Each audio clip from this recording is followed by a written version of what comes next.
सौम्या जी दिल्ली से। राधे राधे महाराज जी। महाराज जी, अगर इंसान को इस संसारिक नकारात्मकता से बचकर रहना है तो उसे क्या करना? नाम जप करना है। नाम जप, जितना नाम जप करोगे उतना ही नकारात्मक सोच नष्ट होकर सकारात्मक सोच बनती चली जाएगी। नाम जप में इतनी बड़ी सामर्थ्य है कि भगवान को अधीन कर ले। सुमिर पवन सुत पावन नामू, अपने बस करि राखे रामू। भगवान को अधीन कर ले, नामी को अधीन कर ले, भगवान पीछे पीछे डोले। यदि अधिक नाम जप करो तो भगवान पीछे पीछे डोले। तो इसलिए हमारी बुद्धि सकारात्मक सोचमयी हो, इसके लिए खूब नाम जप करें। और नाम जप हो इसलिए संत संग करें, संतों का संग करे, सत्संग सुने, शास्त्र स्वाध्याय करे। जो छोटी छोटी पुस्तिकाएं गीता प्रेस से प्रकाशित है, राधा बाबा, भाई जी, स्वामी राम सुखदास जी, जयदयाल गोयनका जी, इन महापुरुषों की वाणियों को पढ़ना चाहिए और खूब नाम जप करना चाहिए। हेमा चौहान जी। गुरु जी, जैसे आपसे सुना है कि 8 करोड़ नाम जप से सभी मनोकामनाएं पूरी होती हैं, तो क्या मेरी अखंड वृंदावन वास की इच्छा भी पूर्ण हो सकती है महाराज जी? हाँ, श्री जी प्रसन्न होंगी जब हम नाम जप करेंगे तो जरूर हमें वृंदावन वास दे देंगी। जिनको वृंदा विपिन है, कृपा तिनहि की होए, वृंदावन में तबहि तो रहन पाए सोए। ये वृंदावन महारानी जी का है, लाडली जी का है। करोड़ तो बहुत बड़ी बात है। अगर रो रो कर ऐसे पुकारने लगो, प्रिया जी मुझे वृंदावन वास दे दो, तो हो सकता है बहुत जल्दी पास कर दे। उनका वृंदावन है, जब तक वो पास नहीं करेंगे तब तक रोना पड़ता है। हम भी रोए हैं, हम भी रोए हैं, एकांत में बैठकर रोए कि मुझ गरीब को वृंदावन वास दे दो। काशी से आए थे ना, तो यहाँ जब श्री जी से रोए तो फिर उनका कृपा प्रसाद हो, देखो सपूर्ण। हाँ, तो बस श्री जी से रो अंदर से। कबीरा हंसना छोड़ दे, रोने से कर प्रीति, बिन रोए किन पाइया प्रेम प्यारा मीत। उनसे प्यार करो, उनको पुकारो, वो सुन रहे हैं। जहां आप बोल रही हो वहीं वो सुन रहे हैं। उनके कान बिल्कुल आपके नजदीक हैं। पुकार पुकार कर कहिए कि मुझे वृंदावन वास दीजिए, तो लाडली जी बहुत कृपाल हैं, बहुत दयामयी हैं, वो वृंदावन वास दे देंगे। निहाल जी। राधे राधे महाराज जी। गुरुदेव भगवान, चरम सुख हो या परम दुख हो, चाहे अनंत भक्ति हो या प्रेम हो या विरह हो, प्रत्युत्तर में केवल अश्रु ही मिलते हैं महाराज जी। अश्रु ही कैसे जानते हो तुम? चरम सुख देखा है क्या? परम सुख देखा है क्या? परम दुख पाया है क्या? केवल अकल लड़ा रहे हो। परमानंद की जब अनुभूति होती है तो उसमें आनंद के ऐसे अश्रु होते हैं जिन अश्रुओं के लिए ब्रह्मा जी भी तरसते हैं। सबको एक लाइन में खड़ा कर दिया। विरह को जानते हो? बड़े बड़े तपस्वी महान भजनानंदी भगवान से विरह मांगते हैं, मैं आपके लिए तड़पूं, आपके लिए रोऊं। क्या सांसारिक दुख है क्या? वो महासुख, परम सुख। सामने श्याम सुंदर है, उनकी रूप माधुरी देखते हुए वो रुदन कर रहा है, वो सतरति सतरति सा लोकांतार्यति, वो स्वयं तर जाता, स्वयं तर जाता, लोगों को तार देता है। अभी कहाँ जाने? कुछ पाया है क्या? कुछ नहीं, केवल अकल लड़ाकर शब्दावली से प्रश्न कर रहे हो। तो कैसे अनुभव में आए? बोलो। जी, 1 साल पहले वृंदावन का आपकी वजह से, आपके कारण से प्राप्त हुआ। मैं एकांतवास में अकेले जॉब कर रहा हूँ, तो वहाँ पर जो भी आपकी शब्दावली में मिला है कि एकांत में जो भी अपने ऊपर काम कर सको, महाराज जी अश्रु ही मिलता है जब भी याद करते हैं वृंदावन को या कुछ भी करते हैं। अश्रु का मतलब क्या होता है? दुख या सुख? महाराज जी नहीं पता। तो फिर उसको एक लाइन में क्यों खड़ा कर दिया? परम दुख, परम सुख, ब्रह्मानंद को भी, विरह को एक लाइन में कैसे खड़ा कर दिया? हमारी जो प्रश्नावली है वो एक लाइन वाली नहीं। अभी सात्विक सतोगुण का भाव आता है, 2-4 बूंद आंसू गिर जाते हैं। कभी ऐसा थोड़ी घंटा 2 घंटा शरीर शुद्धि भूल गई और भगवान में डूबे हुए, ऐसा है क्या? अभी कभी उस स्थिति को नहीं हुआ। कभी ऐसा 1 मिनट भी हुआ कि शरीर को भूल गए जागृत में? शरीर की शुद्धि नहीं, परमात्मा का वृत्ति कैसे? अभी आनंद का तो अभी स्वाद ही नहीं मिला। अभी तो सतोगुण है, थोड़ा सतोगुण आया, भावना रोने लगे प्रभु के प्रति। लेकिन गुणातीत भाव, गुणातीत भाव, विरह है, ब्रह्मानंद, परमानंद, ऐसा थोड़ी है। अभी तो आगे बढ़ो, ऐसे नहीं। नरेश कुमार जी, हरियाणा से। राधे राधे महाराज। महाराज जी, मेरा प्रश्न यह है कि परलोक के लिए भगवान का भजन आवश्यक है, इस लोक के लिए संसार का काम आवश्यक है, तो परमात्मा की प्राप्ति के लिए किस मार्ग में चले महाराज जी? दोनों कार्य कर। मां मनुष्मर युद्ध च, युद्ध माने कर्तव्य। अपने कर्तव्य का पालन करते हुए यदि हम राधा राधा रट रहे हैं, राम राम रट रहे हैं, तो नाम जप से परलोक बनता जाएगा और कर्तव्य कर्म से धन की प्राप्ति होगी, जिससे हमारे परिवार का पोषण होता रहेगा, शरीर का पोषण होता रहेगा। कर्तव्य कर्म में जैसे किसानी है, व्यापार है, नौकरी है, कोई भी पद है, अपने पद का ईमानदारी से यदि हम बर्ताव करें, घूस न लें, बेईमानी न करें, धर्म पूर्वक पालन करें, तो उसी से हमें भगवत प्राप्ति हो जाएगी। वो हमारी हो गई पूजा, जिससे हमारी दिनचर्या चलेगी, और नाम जब चल रहा है साथ में, उससे हमारा परलोक बन जाएगा। तो नाम जब करते हुए हर कार्य करने का अभ्यास करें तो इस लोक और परलोक में दोनों जगह सुख की प्राप्ति हो जाएगी। अपना कर्तव्य कर्म बहुत श्रेष्ठ है। जो हमें कर्तव्य कर्म धर्म के अनुसार मिला है, उसे हम पूजा मान करके करें, उसी से हमारा कल्याण हो जाएगा। श्री रविदास जी थे, रैदास जी, बड़ा भारी कठोता, उसी में वो अपना जो कार्य था वो कार्य करते तो कठौते का धोवन का जल इतना सिद्ध हो गया था, बड़े बड़े सिद्धों को चमत्कार से हरा दिया। उन्हीं की बात है, मन चंगा तो कठौती में गंगा। ऐसे बस नाम जब करते रहते, अपना कार्य करते रहते। तो जो भी कार्य करें, नाम जप करते हुए करें, तो लोक और परलोक दोनों हमारे बन जाएंगे। समझ पा रहे हैं आप? प्रदीप कुमार पटेल। राधे वल्लभ श्री हरिवंश। महाराज जी, आपके चरणों में कोटि कोटि प्रणाम। महाराज जी, गंदा खान पान, गंदा आचरण को त्यागने में सफलता मिली है। आपकी कृपा से निरंतर नाम जप करने का भी अभ्यास कर रहा हूँ। महाराज जी, बार बार मन में ख्याल आता है, हमारे जीवन का उद्देश्य क्या है? नाम जप के बाद भी प्रारब्ध को भोगना ही पड़ेगा? जब शरीर बना था तब नाम जप नहीं कर रहे थे।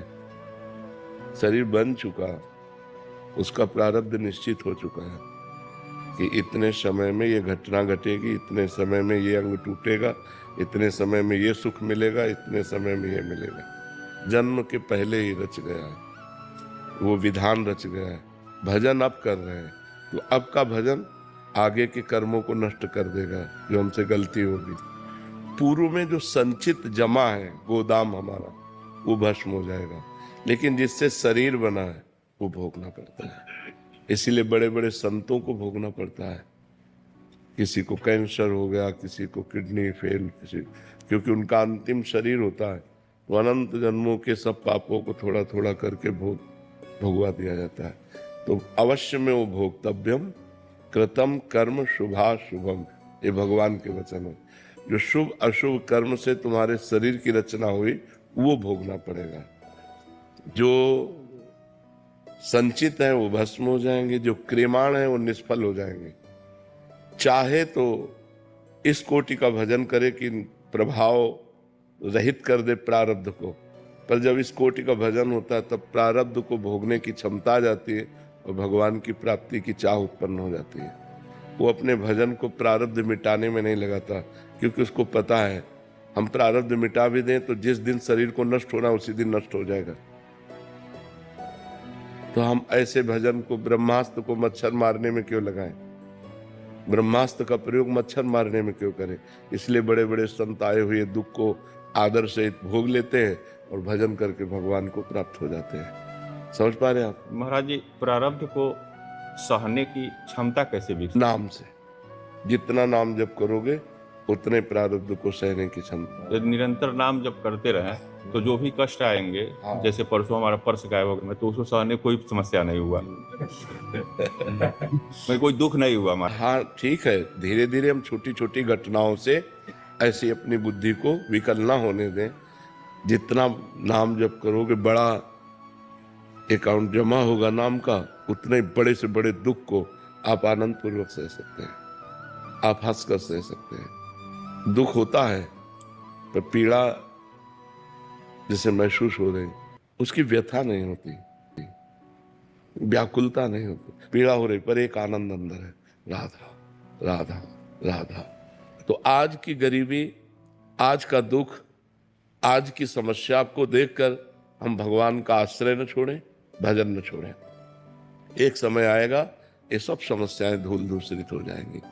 बड़ी कृपा भगवान की, बड़ी कृपा। कितना कष्ट जीवन में, लेकिन हर कष्ट को सहने की भगवान ने सामर्थ्य दी। हमारा पूरा जीवन बचपन से लेकर अभी तक कष्टमय ही है कि यदि हम भगवान की शरण में न होते तो हमारी दुर्गति हो जाती। आप भगवान की शरण में होइए, भगवान का नाम जप कीजिए। आज जैसी भी परिस्थिति है चुपचाप सह जाइए, कल आपका बहुत अच्छा होगा, क्योंकि आप भगवान की शरण में हो। जैसे पांडवों को 12 वर्ष का वनवास, 1 वर्ष का अज्ञातवास, लेकिन अगला पल उनका कितना बढ़िया हुआ। कौरवों का विनाश हो गया और चक्रवर्ती सम्राट पद पर हस्तिनापुर के पांडव ही तो विराजमान हुए। इसलिए धर्मात्मा पुरुष को वर्तमान में कष्ट मिल सकता है, उसको धैर्य पूर्वक रहना चाहिए कि हमारे प्रारब्ध क्षय हो रहे हैं, पर हम भगवान की शरण में हैं तो बिना भाग्य के भी अब हमारा मंगल होगा। हमारे भाग्य में जो मंगल नहीं लिखा वो भी मंगल होगा, क्योंकि भगवान की शरण में है। वो कर्तुम अकर्तुम अन्यथा कर्तुम है। जैसे मुकदमे में हम हार गए और मुझे फांसी की सजा हो गई, एक राष्ट्रपति माफ कर सकता है। राष्ट्रपति को निवेदन किया जाए, वो माफ कर सकता है। तो हम पाप किए हैं, अब एक भगवान की शरण में हो जाओ। वो समस्त ब्रह्मांडों के स्वामी, वो कह रहे हैं अहम त्वाम सर्व पापेभ्यो मोक्षयिष्यामि मा शुचा, मैं तुम्हें समस्त पापों से मुक्त कर दूंगा, पवित्र कर दूंगा। तो भगवान की शरण में हो जाओ, खूब नाम जप करो। हम देखो, अब एक आदमी का अगर पर्स जाता 1500 रुपये तो होंगे ही, वो आदमी विक्षिप्त हो जाता है यार, उसी की चिंतन में रहता। आपने थोड़ा भजन किया, विवेक प्रकट हुआ, आप सह गए। आप ऐसे बड़ी से बड़ी समस्या को सह सकते हैं जब आपके पास भजन रूपी धन होगा। इसलिए खूब भजन करो और शांत रहो, और देख लेना जितना गया है ना, ये बहुत कम गया है। वृंदावन में या भगवत मार्ग में जब हम कदम रखते हैं, हमारी कोई हानि होती है, तो जब बहुत बड़ी हानि होनी होती है वो छोटे में चली जाती है, और इसका ब्याज सहित आपको मिलेगा। जब आपको मिले तो देख लेना ब्याज सहित मिलेगा, वो कभी किसी का रखता नहीं। अगर आपका किसी ने खींच लिया है तो मालिक देख रहा है, वो सरकारी हिसाब से आपको देगा, आप चिंता न करें। जेपी शर्मा जी नोएडा से। राधे राधे महाराज जी। महाराज जी, मैं पूर्ण रूप से आध्यात्मिक बनना चाहता हूँ। मैं सभी से प्रेम करूँ, मुझ में करुणा, क्षमाशीलता, सहानुभूति हो, मैं सबकी मदद करूँ। महाराज जी, ऐसे करने के लिए मुझे क्या करना पड़ेगा महाराज जी, सबकी समस्याओं का हल कर पाऊं? उड़िया बाबा जी, बचपन में सोचा मैं अन्नपूर्णा को प्रसन्न करके कुछ ऐसा बटलोई टाइप प्राप्त करूं जिससे किसी को भूखा ना देख सकूं। वो आर्तत्राण उनका नाम भी था। दूसरे को दुख की निवृत्ति करना, लेकिन असंभव है। इतना संसार अशांत है, दुखमय है, जब तक वो भजन नहीं। देखो, हम भोजन दे सकते हैं आपको, रुपया दे सकते हैं आपको, व्यवस्था दे सकते हैं आपको, लेकिन यदि मन आपका गंदा है तो निगेटिव सोच करके आप जो जल रहे हो उसे कैसे सुखी किया जा सकता है? किसी को अगर सुखी करना है तो उसे सत्संग सुनाया जाए, उसे अध्यात्म में चलाया जाए, उसे भगवान का नाम जप करवाया जाए, तो भले सुखी हो जाए। नहीं, रुपया देने से सुखी नहीं होगा। आप रुपया दोगे तो जितनी उसकी बुद्धि खराब, उससे और खराब हो जाएगी। तो हम किसी को अगर सुखी करना चाहते हैं तो उसकी बुद्धि को शुद्ध करना होगा। केवल भोजन देने मात्र से या दवा देने मात्र से या धन देने मात्र से हम किसी को सुखी नहीं कर सकते। अगर उसकी बुद्धि शुद्ध है और पॉजिटिव सोच है तो भूख में भी वो सह लेगा और आनंदित रहेगा। अगर बुद्धि निगेटिव है तो तुम खवाओ भोजन, इसके बाद जाके वो गलत काम करेगा, अशांत हो जाएगा, क्योंकि उसकी बुद्धि ठीक नहीं है। सबको सुख प्राप्त करने के लिए एकमात्र उपाय है भगवान की शरण में होकर भगवान का नाम जप करना। हम किसी को सुखी करना चाहें तो उसे भगवान में लगाएं, उसको नाम जप करवाएं, उसको सत्संग सुनावें, उसको धर्म से चलना सिखाएं, उसके पाप आचरण हटवाएं, तभी हम सुखी कर सकते हैं। ये दवा दे के, पैसा दे के, भोजन दे के, कपड़ा दे के, वो तो निमित्त मात्र सुख है, वास्तविक सुख की प्राप्ति भगवान से होती है, धर्म से होती है। आज लोग धर्म का आचरण त्याग रहे हैं। आज उनको पता नहीं मेरा धर्म क्या है। चंद रुपयों के लिए मनुष्य को कुछ नहीं समझ रहा है। चंद रुपयों के लिए मनुष्य को काट रहा है। तो हमें लगता है जब तक बुद्धि शुद्ध नहीं होगी तब तक परोपकार सही नहीं हो पाएगा। परोपकार तभी है जब उसका मंगल हो, और उसका मंगल तभी होगा जब बुद्धि शुद्ध हो, और बुद्धि शुद्ध तभी होगी जब वो धर्म से चलेगा, और धर्म से तभी चलेगा जब सत्संग सुनेगा और नाम जप करेगा। क्यों? बिल्कुल ठीक है जी। राखी दत्ता जी दिल्ली से। राधे राधे महाराज जी। महाराज जी, यदि हम किसी को दुख देते हैं और दिखाते हैं कि भगवान को हम बहुत मानते हैं, दान देते हैं, तो क्या ऐसा लिया हुआ भगवान का नाम? दूसरों के साथ छल कपट करता है, दूसरों को दुख देता है, मनमानी आचरण करता है, दिखावे के लिए माला चलाता है या दान पुण्य भी करता है, वो नरक जाएगा, उसका कल्याण नहीं होने वाला है। सही ढंग से चलो, जो मार्ग बताया गया है उसके अनुसार चलो। परहित सरिस धर्म नहीं भाई, पर पीड़ा सबने अगमाई। छल कपट करके दूसरों को दुख दो और आप सोचो कि हम नाम जप करके भगवान को प्राप्त कर लेंगे, हमें दुख नहीं मिले, तो वो नाम जप काम ही नहीं करेगा, वो काम नहीं करेगा। जैसे दिव्यास्त्र होते थे, तो अगर आप उनको संतों के ऊपर या भागवती, तो काम ही नहीं करेगा।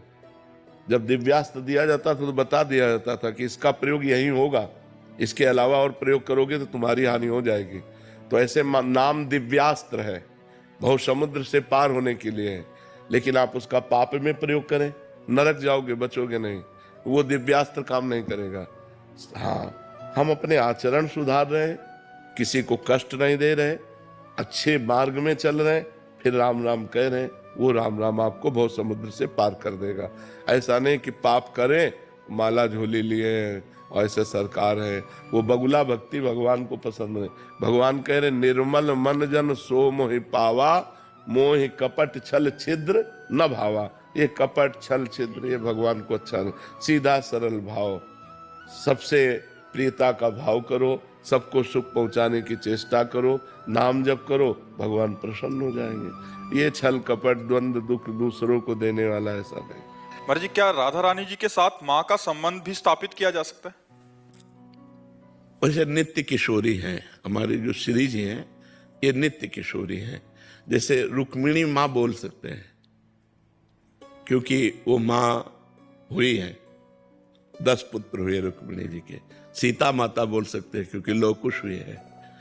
लेकिन हमारी किशोरी जो नित्य किशोरी है, कहीं किसी शास्त्र में आपने वर्णन नहीं पाया होगा कि किशोरी जी की कोई संतान है। मातृशक्ति तो है ही। अब असल बात क्या है कि लौकिक दृष्टि से और शास्त्रीय दृष्टि से देखोगे तो तुम्हें मात्र शक्ति दिखाई देगी, और शक्ति के अधीन, शक्ति शक्तिमान के अधीन होती है, ये आपको पता है। लेकिन यहाँ जाके अधीन सदाई सांवरो या ब्रज को सिरताज, हमारे माई श्यामा जी को राज, महावर लगाते हैं ठाकुर जी। अब चूंकि अब हमारा विषय है उपासना का, तो इसलिए हम इसे गुप्त रखते हैं। पर जैसे आप छेड़ रहे हो ना, लालन तेरे ही अधीन, आज तक कोई ठाकुर जी को अधीन नहीं कर सका, चाहे रुक्मिणी जी हो, चाहे सत्यभामा जी हो, ठाकुर जी। और यहाँ महाराज चापत चरण मोहन लाल, कुंवरी राधे पलक पौड़ी। चूंकि ये विषय ऐसा है कि तो अखिल कोटि ब्रह्मांड नायक परात्पर इस भगवान श्री कृष्ण जिनके चरणों में महावर रचते हैं। श्यामाजू के चरणन की बलिहारी, जे है बसत किशोर लाल के प्राणन मध्य सदारी। श्यामाजू के चरणन की बलिहारी, बिहरत कुसुम पराग लगत जब, पीत वसन ले झारत, लुठत मयूर चंद्रिका तिंतर, अद्भुत छवि निहात। जावक चित्र बनाई संवारत, करण सफल तम मानत, हित ध्रुव ते सबहिन ते दुर्लभ, रसिक मरम पे जानत। श्री श्यामाजू के चरण की बलिहारी। श्यामाजू क्या है ये हम अपने ग्रंथों से बता रहे हैं। सांद्रानंद घन प्रेम मूर्ति किशोरी, लालजू के हृदय का प्रेम जब रूप धारण किया तो राधा नाम हुआ। जो लक्ष्मी जी का अवतार है वो रुक्मिणी जी हैं। शास्त्र में आप पढ़ करके देखो। हमारी जो किशोरी जो है ये आह्लाद अवतार है। लालजू का जो आनंद है, आह्लाद है, प्रेम है, प्रीतिरु मूर्तिमती रस सिंधु सार संपदियु विमला वैदग्धि नाम हृदय काचन वृंदावनाधिकारिणी दे। जहां थोड़ा भी प्रेम आया है किसी भक्त के हृदय में, भगवान वहां दास बने दिखाई दिए। आप विचार करके भक्तों के चरित्रों में देखो कि भगवान कहते मैं हूं भक्तन को दास, भगत मेरे मुकुटमणि, पग चापूं और सेज बिछाऊं, नौकर बनूं हजाम, हाकू बैल बनो गडवारो, बिना रथवा तन खान, यही तो मेरे मन में थणी, भगत मेरे मुकुटमणि। अर्जुन जी की जहां जूती है वहां वो बैठे हुए हैं। ध्येयम सदा परिभवग्नम अभीष्ट दोहम, तीर्थास्पदम शिव विरंच नुतम शरण्यम, भृत्यार्तिहम प्रणत पाल भवाब्दिपोतम, वंदे महापुरुष ते चरणारविंदम। वो वहां बैठे जहां अर्जुन की जूती है। किसके अधीन होके? प्रेम। और प्रेम का समुद्र का सार रूप से लाडली जो है, अगर वहां महावर लगा रहे हैं तो कोई आश्चर्य की बात नहीं।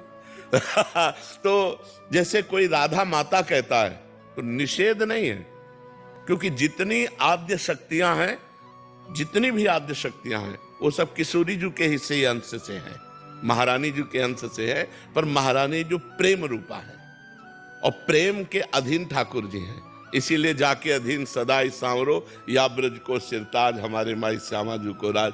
तो प्रायः जनरल लोग, जैसे यहां ठाकुर जी को कभी भगवान नहीं कहा गया ब्रज में, राधा वल्लभ लाल, राधा रमण लाल, बाके बिहारी लाल। अगर कोई आकर बोलता है बाके बिहारी भगवान की जय, तो पक्का वो बाहरी ब्रज का नहीं है, वो रस के क्षेत्र में नहीं घुसा, इसीलिए वो नहीं जानता है। यहां तो राधा रमण लाल, बाके बिहारी लाल, तो लाडली लाल, प्रिया लाल, ऐसे दुलार करके यहाँ का जो नौ किशोर रूप है वो उपासना में अलग है। और जब शास्त्रीय पद्धति से कहेंगे तो वही काली है, वही कृष्ण है, वही शिव है, वही राधा है।